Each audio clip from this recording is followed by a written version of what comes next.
আসসালামু আলাইকুম ওরহমতুল্লাহি ওবরকাতুহু। আজকে আমরা শিখব ৬-৭ পেটিকোট।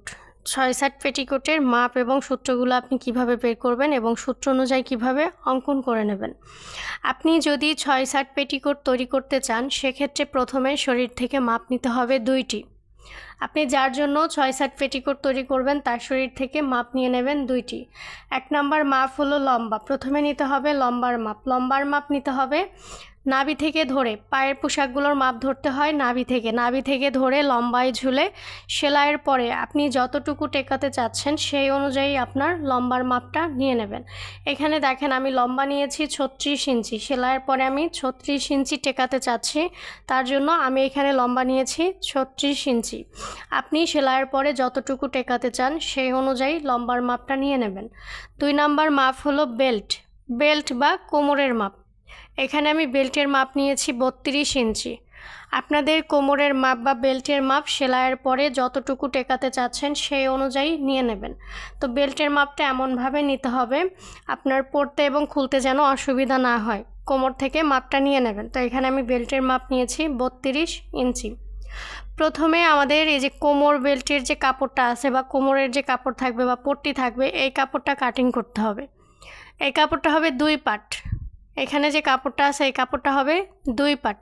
তো এখানে দেখেন প্রথমে আপনার যদি ১ নম্বর সূত্র যদি আমি বলি, বেল্ট মাপের লম্বা হবে 5 ইঞ্চি বা 6 ইঞ্চি সবার জন্য। বেল্ট মাপের লম্বা হবে 5 ইঞ্চি বা 6 ইঞ্চি ছোট বড় সবার জন্য। তো এখান থেকে ধরে আপনি 5 বা 6 যে কোনো একটা মাপ নিয়ে নেবেন। এখান থেকে ধরেন আমি নিলাম 5 ইঞ্চি ধরেন। তারপরে বেল্ট মাপের চওড়া হবে, বড়দের জন্য বলা হয় আপনার কাপড়ের চওড়ায় বা কাপড়ের বহরে বা কাপড়ের পানায় যতটুকু থাকবে সবটুকু, প্রয়োজনে জোড়া, যাদের স্বাস্থ্য ভালো প্রয়োজনে জোড়া দিতে হবে এরকম বলা হয়।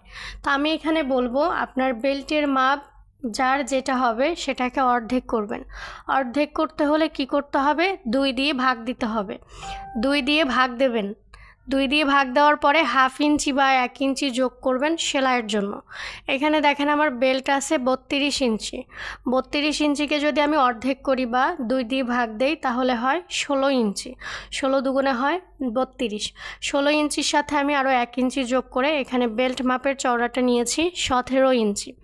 এই কাপড়টা হবে 2 পার্ট। প্রথমে আপনি এই কাপড়টা কাটিং করে রেখে দেবেন। তারপরে যে কাপড়টা হবে এই কাপড়টা হবে 4 পার্ট। নিচের অংশের কাপড়টা হবে 4 পার্ট। আপনারা যারা ৬-৭ পেটিকোট তৈরি করেছেন বা একটু দেখেছেন তারা বুঝতে পারবেন কাপড়ের কোনো জায়গা থেকে একটু কাপড়ও বের হয় না, পুরো কাপড়টাই লেগে যায়। তো তার জন্য আপনি কি করবেন, এই যে ফিতা, এই ফিতার কাপড়টা আগে থেকে কাটিং করে রাখবেন। তাহলে ফিতার কাপড়টা আগে থেকে কাটিং করে রাখবেন। 1/2 ইঞ্চি বা 1 ইঞ্চি মাপ নিয়ে এখান থেকে পুরোটা কাটিং করে নেবেন ফিতার জন্য। পরবর্তীতে কিন্তু আর কাপড় পাবেন না। তো এখান থেকে ফিতার কাপড় ধরেন কাটিং করে নিয়ে নিলাম। এখন নিতে হবে লম্বার মাপ। এখন আমরা লম্বার মাপটা নেব। এই কাপড়টা তো এক্সট্রা কাপড়, এটা ধরেন আগে থেকে কাটিং করে রেখে দিয়েছি। এখন লম্বার মাপটা ধরতে হবে এখান থেকে ধরে আপনি লম্বার মাপটা নিয়ে নেবেন। আর লম্বার মাপটা আপনি যখন নেবেন এখানে যে লম্বার মাপটা আছে তার থেকে 1 ইঞ্চি কম নেবেন। এখানে দেখেন আমার লম্বা আছে 36 ইঞ্চি, আমি এখানে লম্বা নিয়েছি 35 ইঞ্চি। এখন কী জন্য 35 ইঞ্চি নিলাম আপনাদের আমি একটু বুঝিয়ে দিচ্ছি। এখানে আমি লম্বা নিয়েছি 35 ইঞ্চি। যে উপরের যে এক্সট্রা কাপড় আছে এই কাপড় থেকে আমি সেলাইয়ের পরে আরও 2 ইঞ্চি কাপড় পাবো। ভাঁজ দিয়ে সেলাই করার পরে আরও 2 ইঞ্চি কাপড় এখান থেকে আমি এক্সট্রা পাবো। তো এই 2 ইঞ্চি কাপড় ধরেন আমি এখানে রেখে দিচ্ছি। 2 ইঞ্চি কাপড় কিন্তু আমার প্লাস আছে, এখান থেকে পাবো। তাহলে এখান থেকে আমি লম্বা নিয়েছি 35 ইঞ্চি।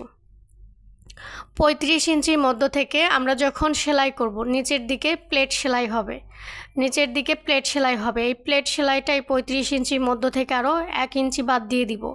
1 ইঞ্চি যদি আমি এখান থেকে বাদ দিয়ে দেই, এখানে আমার কাপড় থাকে কত ইঞ্চি, এখান থেকে কাপড় এখন কত ইঞ্চি থাকে, 35-এর মধ্য থেকে আরও 1 ইঞ্চি প্লেটের মধ্যে দিয়ে দিলাম। তাহলে এখানে কাপড় থাকে 34 ইঞ্চি। তাহলে এই 2 ইঞ্চি তো প্লাস আছে, এখান থেকে 2 ইঞ্চি প্লাস আছে আর এই 34 ইঞ্চি। তাহলে আপনার কত ইঞ্চি হয়, 2-এর 34 সাথে 2 যোগ করে দেন, দেখেন এখানে আপনার 36 ইঞ্চি কিন্তু মিল হয়ে যাচ্ছে। সেলাইয়ের পরে এখানে আমি যে মাপটা ধরেছিলাম এই মাপটাই কিন্তু টিকে গেল, যে 36 ইঞ্চি। তারপরে এখন আমাদের কাটিং করতে হবে। কাটিং না করলে তো আর 6-7 পেটিকোট হবে না। কাটিং যদি না করি তাহলে এটা আমাদের এক গোল পেটিকোট বা এটাকে অনেকে একসাইড পেটিকোট বলে বা কুচি পেটিকোট যে বলা হয়, এরকম একটা পেটিকোট হয়ে যাবে। এটা কাটিং করতে হবে, মাঝখান দিয়ে কাটিং করলে হবে 6-7 পেটিকোট। কাটিংটা কিভাবে করবেন বা কাটিংটা কিভাবে বের করবেন? কাটিংটা বের করার নিয়ম হলো, এখানে আপনার যে বেল্টের মাপ থাকবে, এই বেল্টের মাপকে আপনি 8 দিয়ে ভাগ দেবেন। আপনার বেল্টের যে মাপটা থাকবে, বেল্টের মাপকে 8 দিয়ে ভাগ দেবেন। 8 দিয়ে ভাগ দেওয়ার পরে সেলাইয়ের জন্য 1/2 ইঞ্চি যোগ করে নেবেন। তাহলে বেল্টের মাপ আছে 32 ইঞ্চি। 32 ইঞ্চিকে 8 দিয়ে ভাগ দিলে হয় 4 8 32, 4 ইঞ্চি। আর সেলাইয়ের জন্য নিয়ে নেব 1/2 ইঞ্চি। তাহলে এখানে পেয়ে গেলাম 4.5 ইঞ্চি। যে এখান থেকে 4.5 ইঞ্চি বরাবর মাপ নিয়ে নিব, আবার এই পাশ থেকেও 4.5 ইঞ্চি বরাবর মাপ নিয়ে নেব। আপনি যদি উপরের দিক থেকে, এই যে ডান হাতের উপরের দিক থেকে যদি নেন, তাহলে বাম হাতের নিচের দিক থেকে নিতে হবে। বা আপনি যদি চান যে বাম হাতের উপর দিক থেকে নেবেন, তাহলে আপনার ডান হাতের নিচের দিক থেকে মাপটা নিতে হবে, মানে আপনার বিপরীতমুখী হবে। ডান পাশ থেকে যদি উপর দিক থেকে নেন, বাম পাশের নিচের দিক থেকে নিতে হবে।